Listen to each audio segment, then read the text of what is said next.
¿Quién es Jesucristo? El mayor don de nuestra vida es la fe cristiana. Nuestra vida entera, la cultura incluso de todo el mundo occidental, están basadas en el firme convencimiento de que Jesucristo vivió y murió.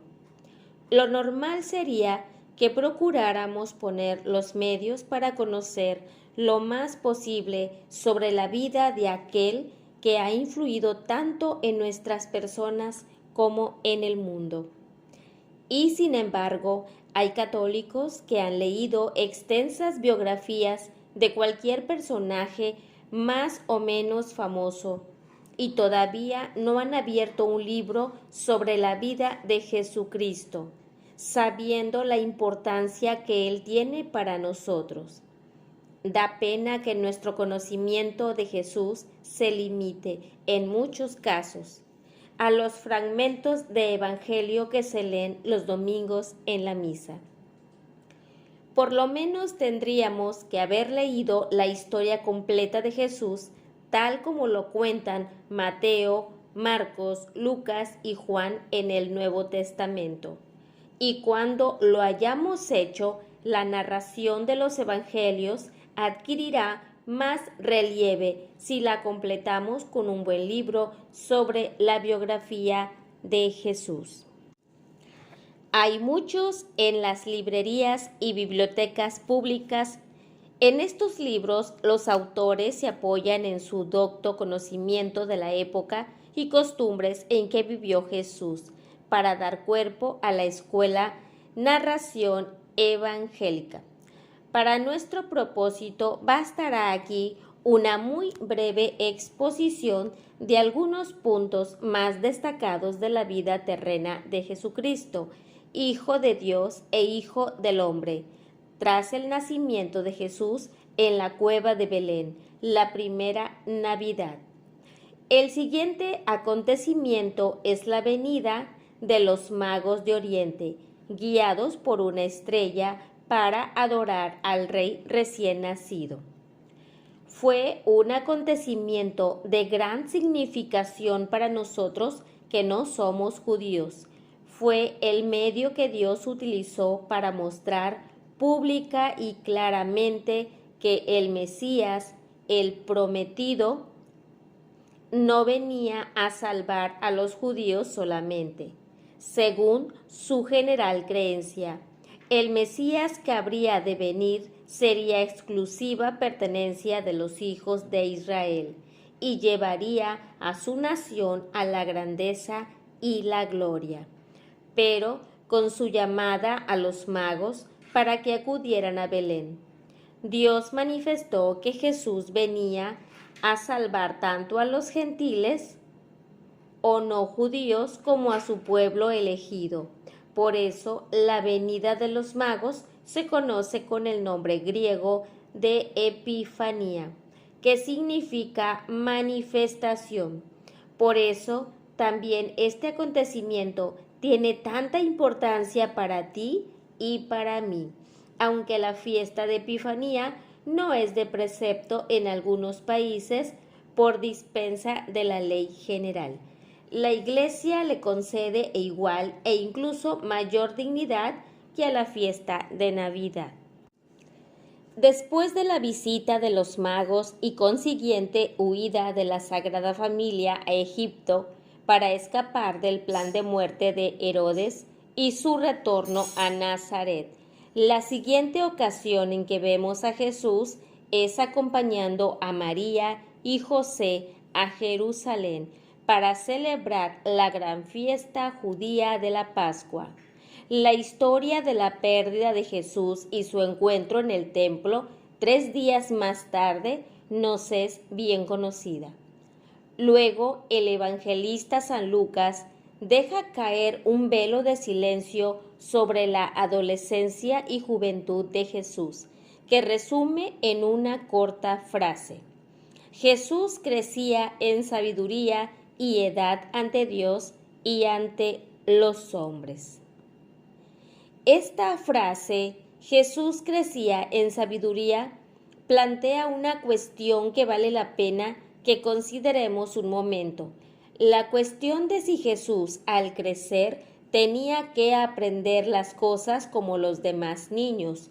Para responder, recordemos que Jesús tenía dos naturalezas, la humana y la divina.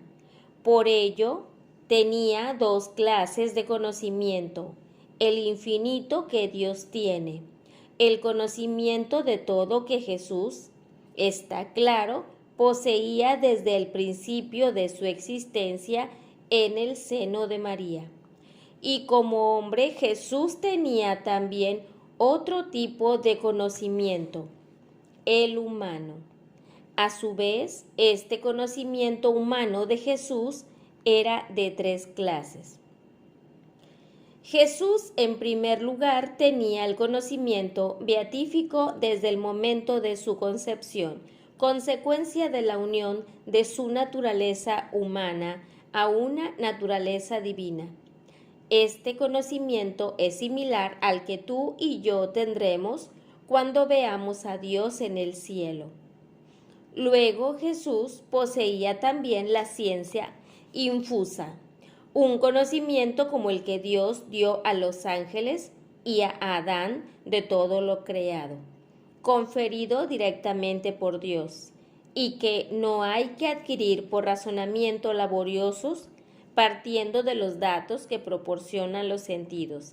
Además, Jesús poseía el conocimiento experimental, el conocimiento por la experiencia que iba adquiriendo conforme crecía y se desarrollaba. Un navegante sabe que hallará determinada isla en un punto determinado del océano gracias a sus mapas e instrumentos, pero al encontrarla ha añadido el conocimiento experimental a su previo conocimiento teórico. De modo parecido, Jesús sabía desde el principio cómo sería el andar, por ejemplo, pero adquirió el conocimiento experimental solamente cuando sus piernas fueron lo suficientemente fuertes para sostenerle. Y así, cuando el niño tenía 12 años, San Lucas nos lo deja oculto en Nazaret 18 años más.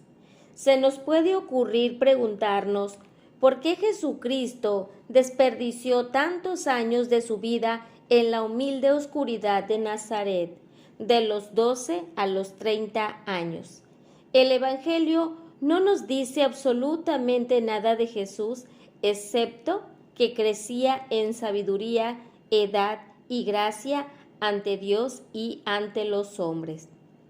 Luego, al considerarlo más despacio, vemos que Jesús, con sus años ocultos de Nazaret, está enseñando una de las lecciones más importantes que el hombre pueda necesitar, dejando transcurrir tranquilamente año tras año. Nos explicita la enseñanza de que ante Dios no hay persona sin importancia ni trabajo que sea trivial.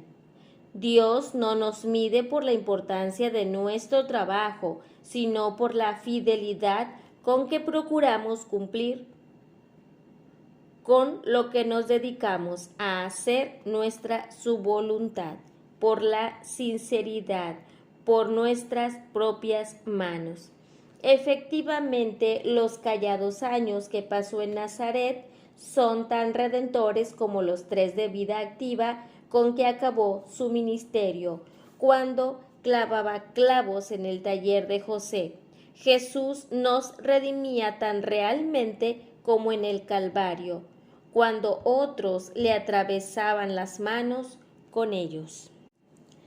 Redimir significa recuperar algo perdido, vendido o regalado. Por el pecado el hombre había perdido, arrojado su derecho de herencia a la unión eterna con Dios, a la felicidad perenne en el cielo. El Hijo de Dios hecho hombre asumió la tarea de recuperar ese derecho para nosotros. Por eso se le llama Redentor y a la tarea que realizó redención. Y del mismo modo que la traición del hombre a sí mismo se realiza por la negativa a dar su amor a Dios, negativa expresada en el acto de desobediencia que es el pecado. Así la tarea redentora de Cristo asumió la forma de un acto de amor infinitamente perfecto, expresado en el acto de obediencia infinitamente perfecta que abarcó toda su vida en la tierra. La muerte de Cristo en la cruz fue la culminación de su acto de obediencia, pero lo que precedió al Calvario y lo que le siguió es parte también de su sacrificio. Todo lo que Dios hace tiene valor infinito por ser Dios. El más pequeño de los sufrimientos de Cristo era suficiente para pagar el rechazo de Dios por los hombres. El más ligero escalofrío que el niño Jesús sufriera en la cueva de Belén bastaba para satisfacer por todos los pecados que los hombres pudieran apilar en el otro platillo de la balanza. Pero en el plan de Dios esto no era bastante. El Hijo de Dios realizaría su acto de obediencia infinitamente perfecta hasta el punto de anonadarse totalmente, hasta el punto de morir en el Calvario o Gólgota, que significa lugar de la calavera. El Calvario fue la cima, la culminación del acto redentor. Nazaret como Belén son parte del camino que conduce a él.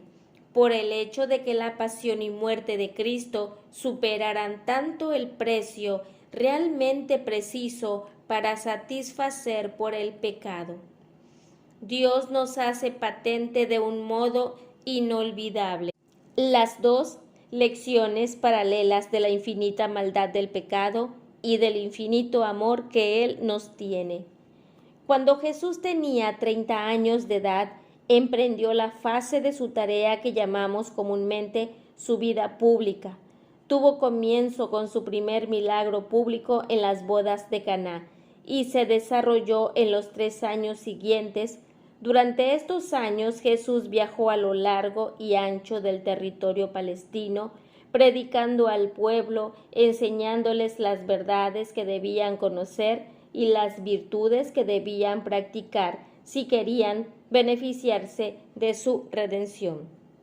Aunque los sufrimientos de Cristo bastan para pagar por todos los pecados de todos los hombres, esto no quiere decir que cada uno automáticamente quede liberado del pecado. Aún es necesario que cada uno individualmente se aplique los méritos del sacrificio redentor de Cristo, o en el caso de los niños, que otro se los aplique por el bautismo. Mientras viajaba y predicaba, Jesús obró milagros innumerables, no solo movido por su infinita compasión, sino también y principalmente para probar su derecho a hablar como lo hacía, pedir a sus oyentes que le creyeran Hijo de Dios. Era pedir mucho. Por ello, al verle limpiar leprosos, devolver la vista a ciegos y resucitar a muertos, no les dejaba lugar para dudas sinceras. Además, durante estos 3 años, Jesús les recordaba continuamente que el reino de Dios estaba próximo. Este reino de Dios en la tierra, que nosotros llamamos Iglesia, sería la preparación del hombre para el reino eterno del cielo. La vieja religión judaica establecida por Dios para preparar la venida de Cristo iba a terminar. La vieja ley del temor iba a ser reemplazada por la nueva ley del amor. Muy al principio de su vida pública, Jesús escogió los 12 hombres que iban a ser los primeros en regir su reino, los primeros obispos y sacerdotes de su iglesia. Durante 3 años instruyó y preparó a sus 12 apóstoles para la tarea que les iba a encomendar, establecer sólidamente el reino que él estaba fundando.